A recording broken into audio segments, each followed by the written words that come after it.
नमस्कार बंधुरा आज के আমরা 1.5 টন প্যানাসোনিকের এসি সার্ভিস করতে চলে এসেছি। তো দেখো কভার খুলে নিয়েছি আমরা। কভার খুলে নেওয়ার পরে দেখো কয়েলের উপরে কত ময়লা রয়েছে। তো এগুলোকে আমরা পরিষ্কার করব পুরো ভালো করে ফর্ম দিয়ে। তো তারপর আমরা ফর্ম কভার লাগিয়ে নিলাম। কভার চারি সাইড ভালো করে কভারটা লাগিয়ে নিলাম এবং ফর্ম দিলাম, চারিদিকে ফর্ম দিয়ে দিলাম ভালো করে। ফর্ম দেওয়ার পরে আমরা 2 মিনিট রেখে দিলাম।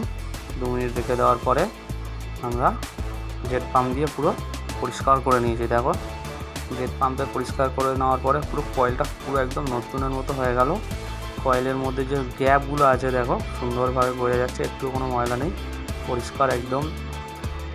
এবার আমরা এই সময় ওপরে ফাইবারের কভারগুলো আমরা ধুয়ে নিলাম, নিয়ে ফিট করে নিলাম। ফিট করে নেওয়ার পরে আমরা এবার এসিটা সুন্দরভাবে চালাবো। চালানোর পরে দেখো এই যে চলছে, খুব সুন্দর ঠান্ডা এবং হাওয়ার ফ্লো দিচ্ছে।